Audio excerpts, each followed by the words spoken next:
All right. My name is Colleen Steppa. I am a therapist and I'm a professor. I use this video for my students, but I'm publishing it on YouTube, so anybody who's curious about it might stumble across it. Uh, None of this information is really like specific to any one university. I am going to talk more about social work because that's my personal licensure, but I'm going to talk a little bit about different kinds of professional licenses that exist too. So if you're just like stumbling on this off the internet, there might be something for you too. If you're a student, we're going to talk mostly about social work, and there's some info that might be interesting for you to learn. All right. So, basics. There are so many. I actually Googled before this. There's like probably like 15 different licenses for what you can have to be called a mental health therapist, which is a little unfortunate because I think for consumers, it makes it very difficult for people to be able to figure out like what we even do or who we are. For us as professionals, I think it's cool that we have options, but it can be a little daunting. So, if you're someone who's like trying to figure out if you want to be a therapist or you're like at the beginning of your educational journey, I would say like maybe do a little bit of Googling about like different types of degree programs near you, and that's gonna narrow down what is available anyway. Here's some basic ones that I have heard of. And again, the acronyms are a little different by state. For example, I'm an LCSW, a licensed clinical social worker in Arizona, but I also have an LICSW in Minnesota. So they have an I in there, which stands for independent. It's the exact same license. It's just that different states have slightly different requirements and they sometimes have different acronyms, which is kind of the bane of my life, but that's what it is. So an LPCC, licensed professional clinical counselor, LMFT, a licensed marriage and family therapist. We already talked about social work, licensed alcohol drug counselor, LADC. And there's tons more. There's also religious ones where like you could maybe have like a doctorate of theology or something. Although I guess I don't know if that's a clinical like license for doing social work. I think you can have a pastoral degree. I don't know very much about that because I've only ever worked in sort of the secular side of that. Um, but if you are deciding about going to school, you want to be a therapist, I would say decide first if you want a like faith-based program or if you don't, that's probably going to narrow down a lot for you. And then I would decide if you want to work with mostly families and married couples or non-married couples. And then if you want to work with individuals, so that'll be another narrowing down because there's a lot of like family therapy, school therapy, things like that that are kind of in a different field. There's overlap too, but then there's like the individual side. And then like basically the difference between like a professional clinical counselor and a social worker is that social workers tend to work more in like agencies that work on like social issues, or we're more conscious of the impact of social issues. We might do a little bit more like political action and social justice types of things. If you just want to do like psychology, like you want to do assessments, that's a whole different thing too. So it really depends on what you want to do.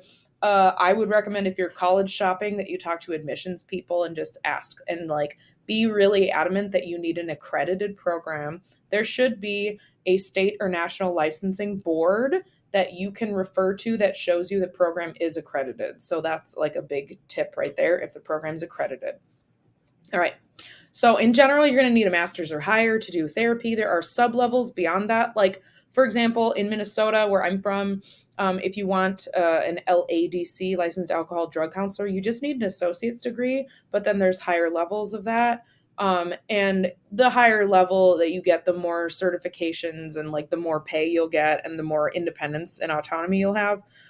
So like with an LADC, you can really only work in that alcohol drug field. You're not licensed to provide therapy, for example, just to like talk to someone who has anxiety issues in like a clinical setting or to necessarily do like family interventions. You want to have a different license for that. So sometimes you see people with multiple licenses, like they might have a bunch of different stuff behind their name. That's they just have different certifications at different levels, maybe. So, for example, in social work, if you have a bachelor's of social work, which is a BSW, you can get a licensed social worker license, an LSW, and then you can do certain types of social work under that, but you cannot like bill insurance for therapy. If you get an MSW, Master's of Social Work, which I have, Then you can have an LMSW when you graduate, which is licensed master social worker. It's like your kind of a temporary license or preliminary license.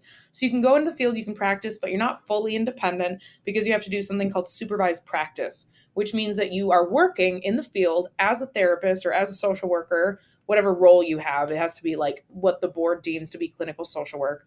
And then you are meeting with someone who has that higher license, and they're basically kind of like signing off on your work. They may or may not be physically in the room with you when you see clients. They may or may not actually work at your agency, but you're consulting with them on a regular basis about your cases. You're talking about ethical issues. You're going over those things to get the requirements met. And then there's some paperwork that goes along with that.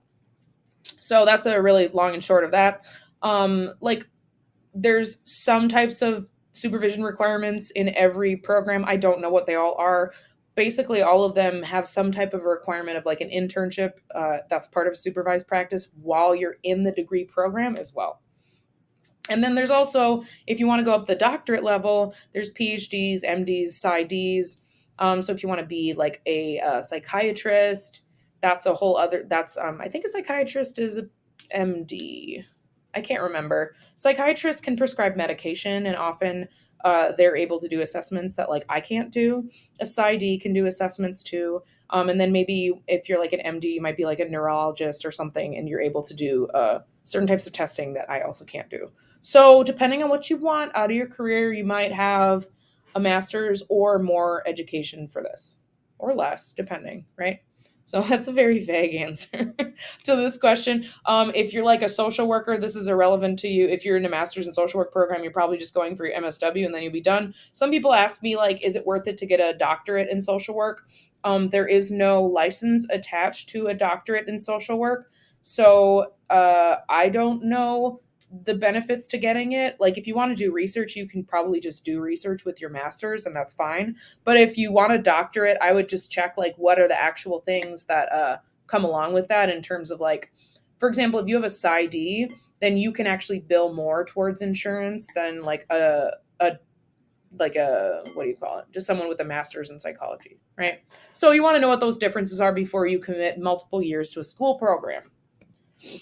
Okay, so general licensure process for clinical social workers. This is pretty close to like an MFT, like marriage and family therapy program, or a professional clinical counseling program. Just anecdotally from what I've heard of friends who've done those programs, there's a little bit different. And also, this is not the same in every state, which again is the bane of my life, but it's true. It's not the same in every state. Every state has slightly different rules, but this is pretty basic. So you have to do your grad program. You take your graduate level license exam. What I'm telling you right now is Arizona's regulations, because that's where I am right now. So the first one that you take when you graduate is the LMSW exam.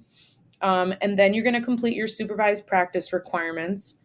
In Arizona, I think it takes about 2 years. So you're meeting with someone, I think it's like weekly.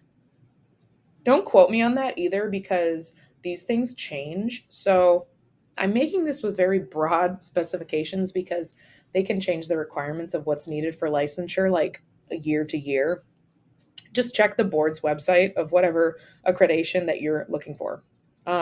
So then once you've completed the supervised practice requirements, you're going to probably have paperwork that's accompanied with this. Like you have to sign up to actually take the test and like verify that you finished everything. But then you'll take the clinical level license exam. In Arizona, that's the LCSW. And then after that, you are awarded your license, and you just have to keep up with the CEUs, which are continuing education units. So those vary by state as well. I'm licensed in 2 different states, so I have to keep a spreadsheet to figure out which state wants what. One state, I think it's Minnesota, that wants more. Minnesota, I believe, has like 40 CEUs every 2 years, and Arizona, I think it's like 30. And then they each have specifications on like how many ethics CEUs. And then there's like Arizona requires you have something on cultural diversity and a certain number of hours of that every 2 years. To be honest, keeping up with CEUs is not terribly hard, not for me anyway, or most people I've talked to. Because if you're interested in what you do, you'll probably go to training somewhere along the line anyway. The amount of CEUs, so like 40 in 2 years, that's 20 hours a year. If you're doing any kind of like certifications or wanting to like learn more about your field as you go through, it's really not that hard to get that many. And you can find ethics ones for free online. They're pretty basic. But it's you have to keep up on ethics anyway to not get sued. So I think it's good. CEUs are not a problem for me. I like them. Okay, so my licensure process. In Minnesota, you need 2 years, about 2 years post graduation. So it's 200 hours of supervised practice over a set period of hours. And I don't remember what those hours are. When I'm saying hours, I mean like how many hours of work you're doing. It's something it's the thousands. It's like if you do, I think if you multiply like 50 hours a week times 12 months times 2, it'll be about that number. So my agency job did not offer that. So I actually got supervision through like a therapy clinic that I was working at just a couple days a week, and then I was getting supervision through them. I completed my licensure. My licensure process is all kinds of wonky, so like this is not going to be the way it goes for most people. I hope not, because I moved states and it was during COVID. It was just absolute mess. So I completed my requirements in January 2020, but I wasn't able to take the test until May because there was a huge delay with COVID. I had to drive like an hour away from where I lived to find a testing center that was open. It was terrible. Anyway, so then I moved to Arizona in August of 2020, and I was able to transfer my license to like a temporary LCSW because I already had. So like an LICSW and an LCSW are the same thing. They're just in different states. It's kind of like having a driver's license where it's a state to state thing. And then, except, very rarely will you move states and they make you repeat the test. But they basically it's kind of like I had to repeat the test. So I had a temporary license, which is called license by endorsement. So if you're moving to a new state and you're already licensed in one state, then sometimes they have reciprocity with other states. And so you can just ask, like, if you're already licensed in one state and you're going to move to another one, just email the state's board that you're about to move to and see what their process is my advice for that. So then I had to complete supervised practice again, and now I'm fully licensed in both states and I'm all done with it. So what's statewide versus nationwide? This is a very confusing thing for a lot of people, especially nowadays. We move a lot more, I think, than people used to, and I wish our boards would kind of get with the program on that people tend to move states more often in their lifetime, I think, than like 40, 50 years ago. So the licensing board that will give you your license is statewide. So in Arizona, it's the Arizona Board of Behavioral Health Examiners that has this unpronounceable acronym of ASBH. I don't think Minnesota's was any better. It was just the Minnesota Board of Social Work. It's ASBH. So the statewide part of it, your supervised practice paperwork goes to the state licensing board. Your fees and your applications go to the state licensing board, and your CEU verification goes to the state licensing board. So the testing, though, this is the weird part. Testing is actually national. It's your testing center is gonna be in your state. There's gonna be like, so if you ever took the GRE or the SAT or the ACT, actually I don't know if they have those in those centers. There's like those Pearson View testing centers where you go there and there's like a bunch of computers and then they have the little test cubicles. That's where you'll take your licensing exam. So you may be next to someone who's taking like their nursing boards or something that's not a social worker. Essentially, those test locations are like everywhere. They're in pretty much every major metro area. There should be one within an hour or two drive of where you live, unless you're super rural. But the actual test is monitored and administered by the Federal Association of Social Work Boards, which is ASWB. So if you are getting licensed in Massachusetts or Florida or California or Kansas, you're all taking the exact same test if you're taking it in the same year. So usually if you're going to move states, they won't have you retest because it's the same test. So that's nice, at least. They have like and it's the same board for the master's and clinical levels. And the master's requirements for so for you to have a master's that's accredited to be a licensed social worker, those requirements are determined by the Association of Social Work Boards, which is weird to me, but that's just how it is. So basically, like, the accreditation template for, like, if your master's is considered a real master's of social work, is nationally regulated. But then if your license is actually a license of social work, is state regulated.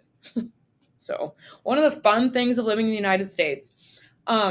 I have a link here. I'll put it in, like, the description box of the requirements for each state. The biggest variations between states that I've seen are in supervised private practice. Like, how many hours do you need of supervision? Sometimes they have CEU differences that make a difference before licensure. Sometimes they don't. And yeah, they change with legislation, because when I was in my process of getting licensed, there was COVID, but there was also a change in legislation on Arizona's side. So their board of social work in this state had decided to actually open up their reciprocity requirements, which makes sense because a lot of people come from other states to live in Arizona, especially in the last like 10 years. It's really exploded. So I think that's why they did it. All that's to say that the requirements do change, and there's legislative process that inspires that change. If there's something that happens in your social work board that's like put on a legislative bill that you don't like, you can potentially talk to a legislator about how it'll affect you as a social worker, and you have some say in that process. Although it is pretty hard to keep up with those changes. They're not always super transparent about when they're happening. All right. Diatribe over about that.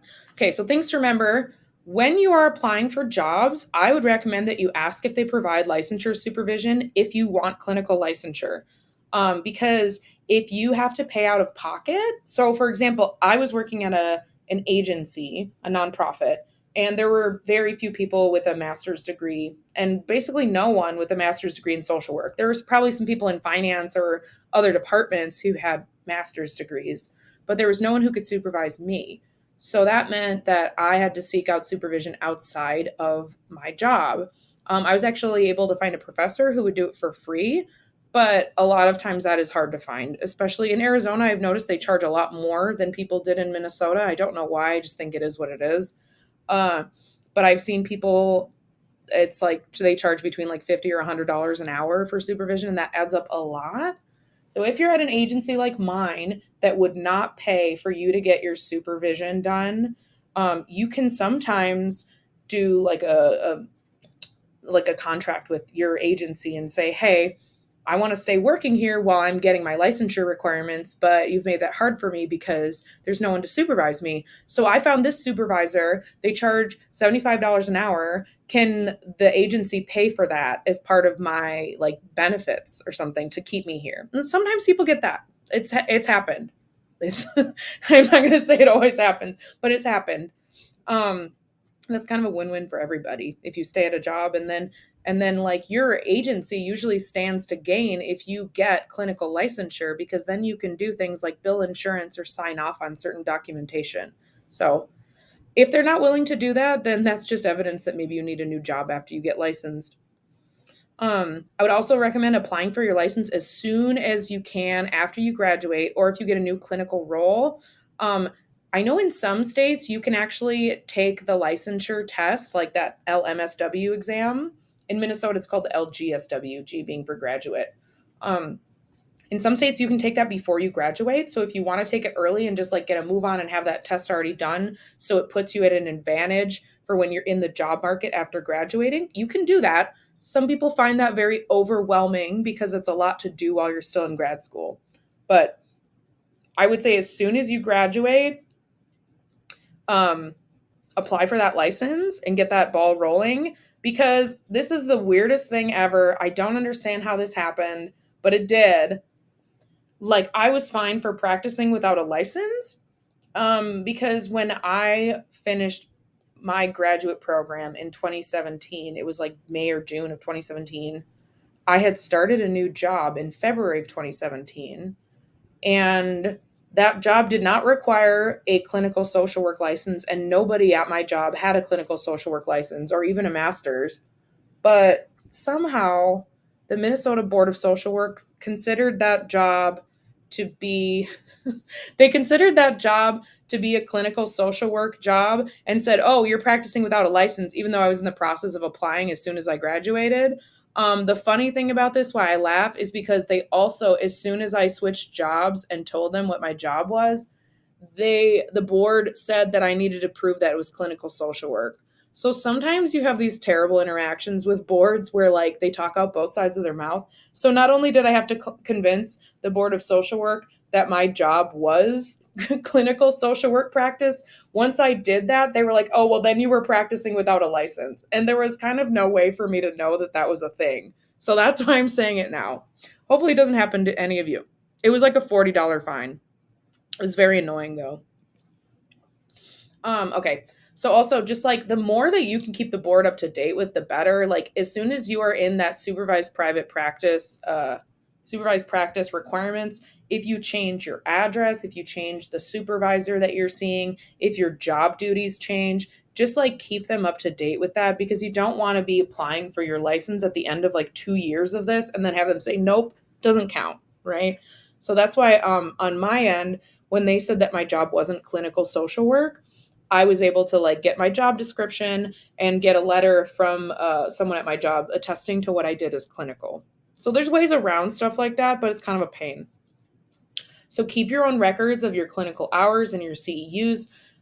Typically, what I've seen, they don't actually ask you for all of your CEUs and proofs of them, but they can audit you. So you should just they give you like a piece of paper after you complete a CEU, just keep them somewhere or like download them in an email folder, keep them somewhere that you can keep track. And the CEU tracking periods are every 2 years. So you just want to have like some spot where you keep those. When you're applying for your license, and this is like once you are finished with your supervised practice requirements, you usually need a background check or fingerprinting, transcript, diploma, the job description of the job that you're currently doing, the board forms. That depends on the board and what state you're in. And then there might be other forms too, but those are kind of the basic ones. So if you can get those beforehand, the transcripts are a little hard because you usually have to get an official copy, which is also very annoying. But it's just good to know that you'll need those things. All right. And then, yeah, some tips on just like avoiding burnout in general in this whole process. I would say when you're looking at jobs after graduating, more money is not always better, especially if you're looking at things like, is supervision required? Is it part of the package? I would ask about benefits and work culture. Use fellow students as somebody who you can check with. Like, hey, have you ever worked at this place? Do you know anyone who's worked here? How is it? Do they burn people out? Is it terrible? How's the boss? I've got a couple links here. I really like Glassdoor. You can find interview questions sometimes on Glassdoor. You can also find, people post their salaries and stuff, or if they hate the CEO. I would say also, from my personal experience, limit or eliminate unpaid work, whether that's like being in committees or boards or like volunteering a lot on the side. Like those things are great to do, but you will probably find that once you get more education and you have a specialty that is helping people, unfortunately, there are way more people out there who need help than those of us who are qualified to provide that help. And so there's going to be probably an endless stream of people who want you to do stuff for very low pay or for free. And you just can't say yes to all of them. When I first moved to Arizona, I was doing a bunch of volunteering and board stuff, and I just realized like how much work I was doing that was totally unpaid. And it's not really sustainable. It made me bitter and it made me frustrated. So like if there's something you're passionate about, go for it, but you don't have to say yes just because someone asks. And when you're at a job, like an agency job, sometimes if you're competent and you're educated, they're just going to pile a whole bunch of work on you because you might be better at doing it than someone else.